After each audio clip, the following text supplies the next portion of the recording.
हो ज्ञानी ज्ञान के दाता मुनि गुरुवर को करके प्रणाम गाऊं मैं सुबह शाम तुलक सागर एक नाम। शादी होने के बाद कोई रोक टोक करता है? तू उससे क्यों मिली, तू उसके साथ क्यों घूम रही, उसके साथ गाड़ी, कोई बोलेगा क्या? क्यों नहीं बोल रहा? बोलो।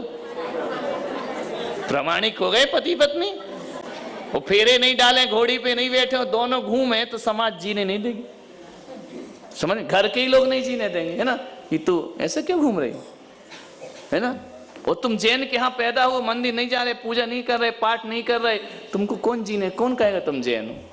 तुम शुभोपयोगी श्रावक हो, अशुभ उपयोगी। तो ये पूजा और पाठ जो मंदिर में होता है, ये तुम्हारी जिन भक्ति का प्रमाण पत्र है। यदि जिनेंद्र भगवान के भक्त हो तो पूजा भी करोगे और दान भी दोगे। समझ में आ रहा? प्रमाण पत्र, प्रमाणिक हो गए। अब आपको कोई छेड़छाड़ नहीं कर सकता। अब आपको हर कोई कहेगा ये जैन साहब हैं। बोले क्यों? बोले जिन मंदिर में जाते हैं, पूजा करते हैं, पाठ करते हैं। समझ में आ रहा? प्रमाण पत्र जरूरी। अब बताओ, तुम यदि 10-12 साल स्कूल में पढ़ो और तुमको सर्टिफिकेट नहीं मिले तो पढ़ाई का क्या नंबर? नहीं कह रहे तो ठीक है, तुम अगले साल उस क्लास में बैठ जाना, ओरल बोल दें, लिखित नहीं दें, तो तुम्हारी कहीं जॉब लगेगी। भले पहली से लेके 12वीं तक पढ़ लो, वो तो चाहिए ना, कि नहीं चाहिए? आपकी साल भर की पढ़ाई एक कागज में आ गई, इतने से रिपोर्ट कार्ड में, है ना, कि आप पास हो गए। और यदि वो ना दे मार्कशीट तो अब क्या करोगे आप? आपकी पढ़ाई का कोई मूल्य है? कहीं जॉब मिलेगी? आप पढ़े लिखे कहलाएंगे? नहीं कहलाएंगे। तो जैन कुल में पैदा हो गए, जिनेंद्र भगवान के भक्त बन गए, पूजा पाठ का सर्टिफिकेट ना मिले तो आप शुभोपयोगी नहीं हैं। समझ आई बात? क्लियर हुआ कि नहीं हुआ? अब देखो, आप रोज स्नान करते हो कि नहीं करते? जो मंदिर जाता है वो भी करता है, जो नहीं जाता वो भी करता है, दोनों करते हो कि नहीं? बोलो। जो नहीं आते वो नहीं नहाते क्या? हैं? कपड़े, श्रृंगार रोज होता है ना। देखो, अब जो अशुभोपयोगी होगा उसका नहाना विषय भोग है, और शुभोपयोगी होगा वह इसलिए नहा रहा है, उसे अभिषेक पूजा करना है, उसका नहाना विषय भोग नहीं, धर्म ध्यान है। समझ में आ रहा कि नहीं आ रहा? स्नान को मना नहीं कर रहा हूं, नहाओ, लेकिन किस लिए? शरीर को सजाने को, संवारने को, सुंदर दिखने को, चेहरे पे ग्लो लाने को, ये भी लाओ, भगवान मना नहीं कर रहे। लेकिन इन सबको किससे जोड़ दो? मुझे मंदिर जाना है इसलिए मैं स्नान कर रहा हूँ, और मुझे साफ रहना है इसलिए मैं स्नान कर रहा हूँ। साफ रहने वाला अशुभोपयोग, मंदिर के लिए नहाने वाला शुभोपयोग। समझ में? शुभोपयोगी श्रावक बनना है कि नहीं? काय के लिए नहा रहे कोई पूछे तो? मंदिर जाना है ना। अच्छी साड़ी क्यों पहन रही है? मना थोड़ी किया कि फटे चिते चीथड़े पहनो, महंगी पहनो, 10 लाख की 20 लाख की पहनो, क्या दिक्कत है? काय के लिए पहनो? कहाँ जाना है? तो आपका साड़ी पहनना शुभोपयोग हुआ कि अशुभोपयोग? शुभोपयोग हुआ ना। समझ में आ रहा? बहुत इजी है धर्म, कठिन नहीं है, इंटेंशन बदलना है। समझ में आ रहा? क्या बदलना है? मैं देवसास गुरु का भक्त हूं, मुझे जल्दी स्नान करना, और स्नान करते समय भी क्या बोलना है? प्रभु पतित पावन में अपावन चरण आयो शरण जी। ये वाशरूम शुभोपयोग है ना। और गा रहे दुनिया भर के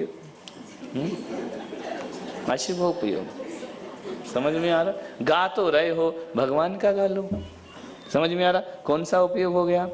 आप शुभोपयोगी श्रावक हो जाएंगे। इसमें कोई तकलीफ है क्या? कोई कष्ट है क्या? बोलो।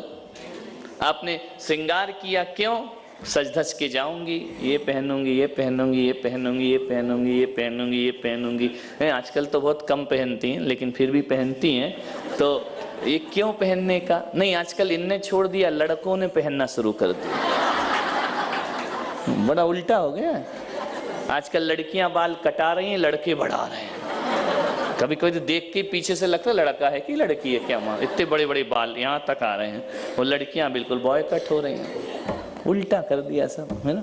जिसको बढ़ाना था वो कटा रहे हैं, जिसको कटाना था है, कहा है ना कि भाई बाल कटा, नाखून कटाओ बाल बढ़ाओ। अब तुम क्या कर रही हो, नाखून बढ़ा रही बाल कटा रही, सब उल्टा ही करना है क्या, सब जो कुछ करना है सीधा सीधा करना ही नहीं है क्या। सारा उल्टा हो रहा है कि नहीं। पहले के लोग खाते घर में थे और जाते बाहर थे, अब क्या हो रहा है, वारे तुम्हारी व्यवस्था कैसा उल्टा पुल। खाने जाएंगे ढाबे में, होटल में, निपटने आएंगे घर में, जल्दी जाओ अटैच चाहिए, पूरा ही उल्टा कर रखा है, सीधा है ही नहीं कुछ मामला। समझ में आ रहा। तो आप जो स्नान करो, जो श्रृंगार करो, ऐसे श्रृंगार करके जाओ, ऐसे श्रृंगार करके जाओ जैसे इंद्राणी भगवान के मंदिर में जा रही हो, भगवान की पूजा करने के लिए, अभिषेक करने के लिए। आपका श्रृंगार विषय भोग नहीं बनेगा, आपका श्रृंगार धर्म ध्यान बन जाएगा। मना कहाँ कर रहे, मना कर रहे क्या।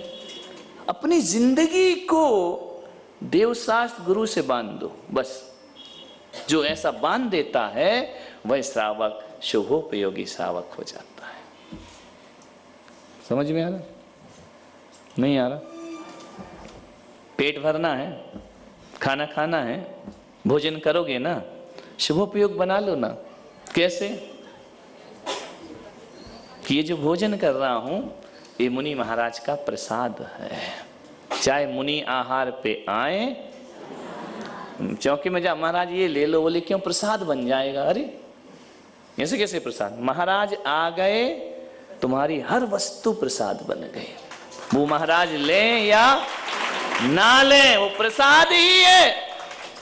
समझ में आ रहा। चाहे महाराज ने लिया हो या ना लिया हो प्रसाद है। चाहे महाराज रहे या ना रहे, भोजन ऐसे करना जैसे मैं प्रसाद कर रहा हूं, प्रसाद ग्रहण कर रहा हूं। हे भगवान, जब तक इस पूरी पृथ्वी पर मुनियों के आहार ना हो जाएं, मैं भोजन नहीं करूंगा। आप शुभोपयोगी श्रावक, करना तो है भोजन, लेकिन उस टाइम को टाल दो थोड़ा। 9 साढ़े 9 बजे महाराज निकल जाते हैं, उसकी बात करो। और भोजन करने बैठे तो ऐसा बोलो कि हे भगवान, जितने भी मुनि महाराज, माता जी, आरिका, एलक, शुल्लक हैं, इन सबके निरंतराय हो जाएं, किसी को अंतराय नहीं आना चाहिए। फिर भोजन करो, शुभोपयोग। समझ में आ, खा भी रहे हो और उपयोग कैसा हो रहा है, ऐसा बोलते हो। अब तो भैया नाश्ता कर लो, बोले क्यों महाराज तो लेट उठते आहार में, खा पी के दे देंगे, क्या दिक्कत। इस वो मुनि को भोजन दे फिर निज करई आहार। जब तक मुनि ना कर लें तब तक मैं भोजन ग्रहण, इसमें कौन सी तकलीफ है, कोई प्रॉब्लम है क्या। थोड़ा लेट कर लो। नहीं माता जी लेट कर लें, हम तो पहले कर लेंगे, है ना। तो कैसे होगा काम, समय पर, समझ में, उचित समय पर आहार दीजिए। और आहार ना दे सको, ना हो, मुनि महाराज घर में नहीं है, अपने शहर में नहीं है, समय टालो। अरे मत टालो, खाने से पहले इतना तो बोल दो कि हे भगवान, चतुर्विध संघ के निरंतराय आहार हो जाना चाहिए। अब मैं भोजन ग्रहण करता हूं। अब आपका भोजन शुभोपयोग बन गया। ये छोटी छोटी बातें हैं, इनको शुभ बना लो, अशुभ को शुभोपयोगी हो जाओ। समझ में आ रहा। तो श्रावक कितने प्रकार का, कौन कौन सा। शुभोपयोगी बनना कोई कठिन है क्या, कोई कठिन नहीं। आज अष्टमी 14 है, चलो आज आलू नहीं खाते हैं, चलो आज रात में नहीं खाते हैं, चलो आज बाहर का नहीं खाते हैं। शुभोपयोगी श्रावक। अष्टमी 14 है, एक आसन करते हैं, उपवास करते हैं, ये शुभोपयोगी श्रावक। समझ में आ रही की बात, नहीं आ रही है, क्या आ रही।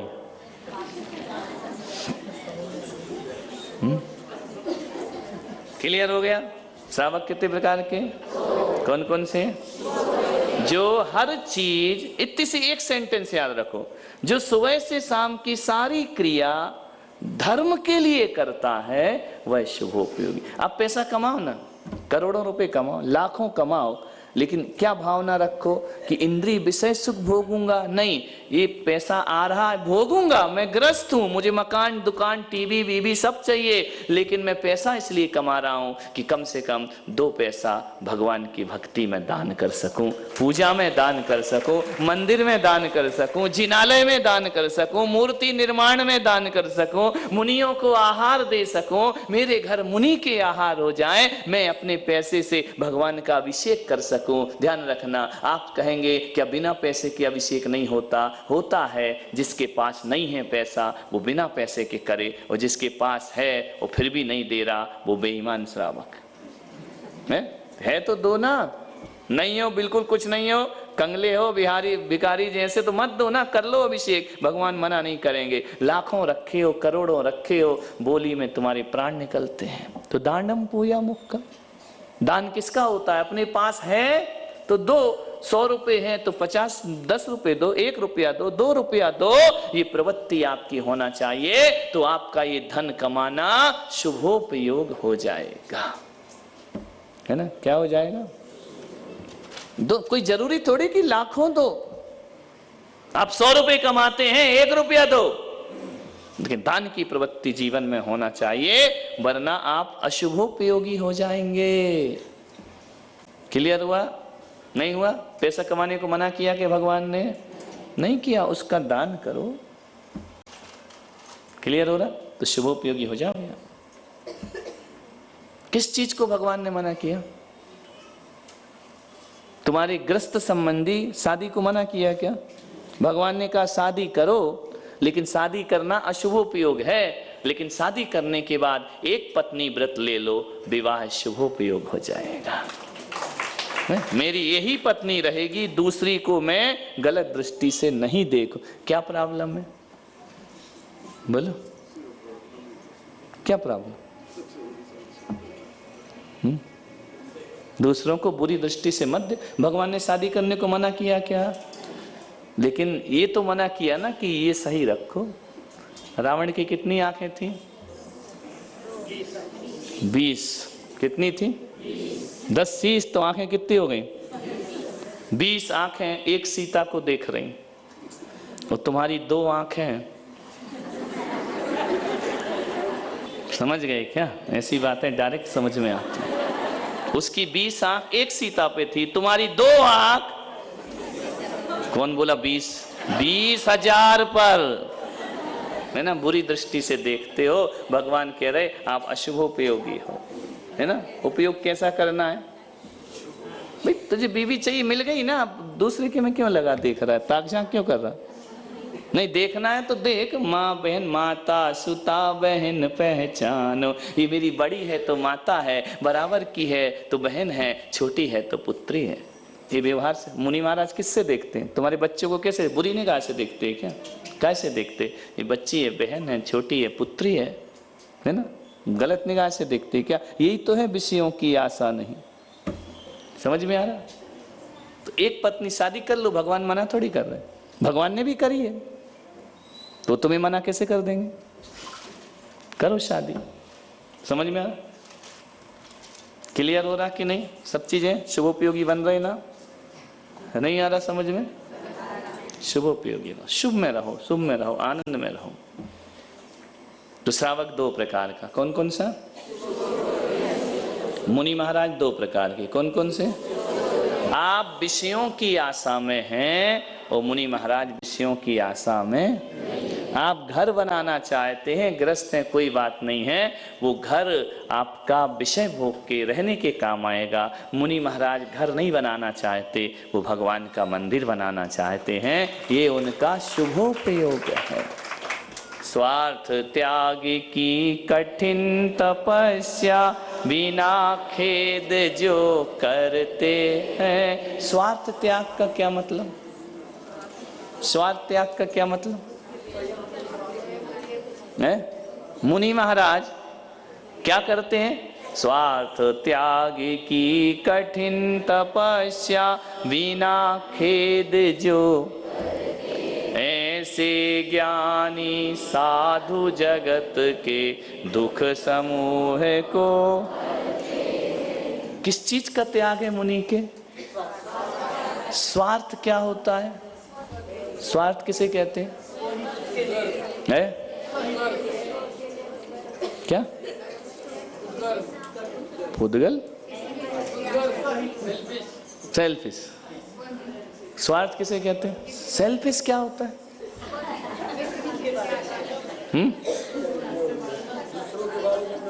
मछली के बच्चों ने पूछा, माँ हम पानी में क्यों रहते हैं?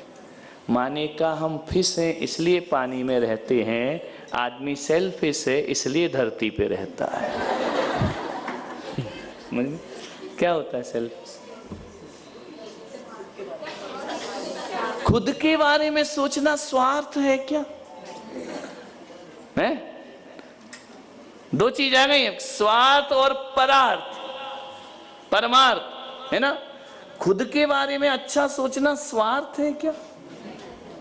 तुम्हें दीक्षा काय के लिए, तुम्हारे लिए ली कि खुद के बारे में? तो हमारी तो स्वार्थ त्याग है, फिर दीक्षा क्यों ली? आप मंदिर जा रहे हैं तो खुद के लिए जा रहे हैं कि दूसरों के लिए जा रहे हैं? तो आप बोल रहे हैं खुद के लिए सोचना स्वार्थ है, फिर आप तो स्वार्थी हो गए, महाराज भी स्वार्थी हो गए। खुद के लिए नहीं सोचेंगे क्या? है स्वपर कल्याण, अपना भी पहले करेंगे फिर दूसरों का करेंगे, तो मुनि महाराज स्वार्थी हो गए ना। तो अब स्वार्थ को समझना पड़ेगा, तब के लिए स्वार्थ किसे कहते हैं? तुमने क्या बोला? स्वार्थ माने अपने लिए। तो हमने दीक्षा दूसरों के लिए ली कि अपने लिए? तो हम स्वार्थी हैं कि? आप मंदिर किसके लिए जाओगे? तो स्वार्थी हो गए ना। यहां तो कह रहे स्वार्थ त्याग की कठिन तपस्या। क्या होता है स्वार्थ?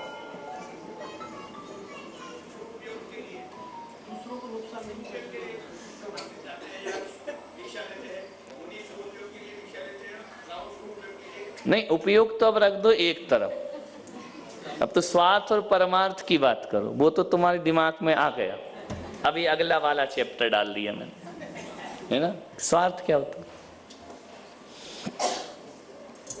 देखो बहुत सरल है। अपने लिए नहाना स्वार्थ है, मंदिर के लिए नहाना स्वार्थ त्याग। गुरु तुम हो ज्ञानी, ज्ञान के दाता।